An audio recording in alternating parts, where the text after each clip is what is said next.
welcome.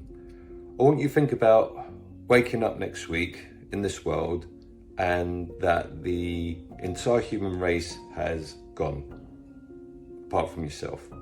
So everything is out there apart from humans. What would you do? You could go and have any car, the most amazing mansion, wear expensive jewelry, you wouldn't have to work, you could relax and experience things maybe that you haven't ever experienced before. So in this video, I'm aiming for us to explore what is it that offers us happiness. So I would encourage you to watch this video again when I finish it and maybe write down or pause the questions that are going to follow and reflect on them and spend some time thinking deeply about them before you answer them and write them down. Think about the last expensive item you indulged in. What was it and what were your thoughts when you were buying it? What were your thoughts the day before, a week before? Was it planned? Was it on the spot? Just your thinking around that purchase. Then what did it mean to you when you did buy it? How did you feel? Then what did you do when you bought it? Who did you tell or show? What was their reaction? Was it what you expected? Was there anything else you was expecting from their reaction? How pleased are you still with that purchase? How do you feel now compared to when you bought it?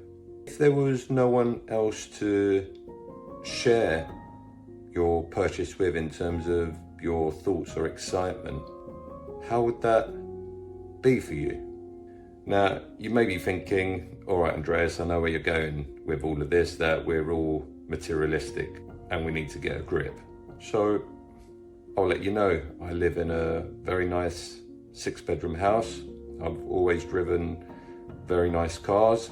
I have land, I've got animals on that land, and I'm fairly financially secure.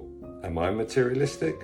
Interestingly, my love for sports cars started when I was 10 years old, where I had this frame of a Porsche on my bedroom wall, and that was a dream for me, and it was such a far-fetched dream because I grew up in a very small council house. Money was very tight, and so tight even that my mum used to make my clothes that I used to go primary school in. And that experience and other experiences through challenging times with my dad gave me that drive in life, that motivation that if I was to need anything or make any success, that it's down to me. So that hard graft was there from my teenage years. I started my own business when I dropped out of university at the age of 19, and this allowed me to buy my cars that I had a passion for growing up. So my Porsche, my Audi R8, my BMW i8. I love the speed, the style of the cars, but is there something deeper going on? I can reflect on the time quite a few years back when I bought an Audi R8, and I went and visited a mate, and he didn't show much interest in it at all, even though he likes cars, and he didn't have anything positive to say, and I felt angry. So on our anger course we can explore anger, and I can say, oh, he made me angry, but I made myself angry at that point. What was it that I needed from him? What did it mean that he didn't say what I needed to hear? Wasn't it enough that I knew for myself that I grafted and earned that car? But if he pulled up in a car like that, I'll be there having a look, showing an interest, being really positive and happy for him. It's human after all, yeah, that's what mates do. Let's look at another scenario. I've always looked at lots of people with their fancy watches, and I've always thought about getting one, but something just held me back. You know, I want to go and spend 20k on a watch.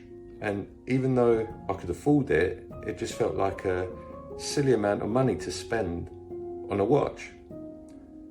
And even though it can hold its value as well. Was that due to my morals and values growing up? Was there something holding me back, a block, a guilt? Were there these voices in my head that were saying things like I used to hear when I was young? We don't have money to eat. How can you buy a watch of that expense when there's people starving in this world? You know, the watch just tells the time, but with a car, gets me from A to B. And what else would that watch represent? How would others perceive me? Status? Would they think I'm flash? Or wouldn't they anyway with my flashy car? What would my wife think? You know, you've gone out and spent 20k on a watch? Think of all the things we could have done around the house or for the kids.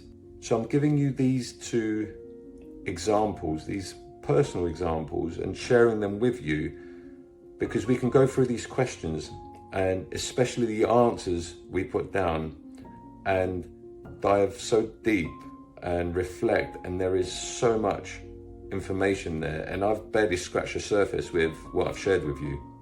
So I hope the insight and the process you go through helps you understand a bit more about yourself, about your past, about your present, bringing awareness to what we do, why we do them, our thought process around that, because we're on autopilot most of the time. We don't stop to do this. Be honest with your answers.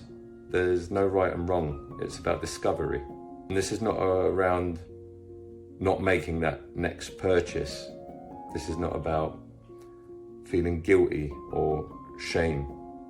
It's truly about seeing who we are, our patterns of thoughts and behaviors.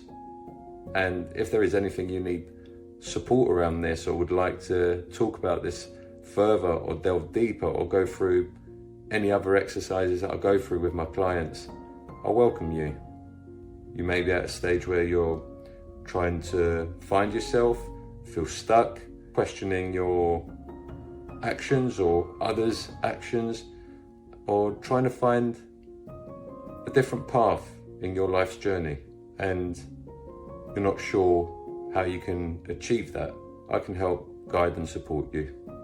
So for now, this is Andreas Patikis, your fellow traveller on life's journey, signing out.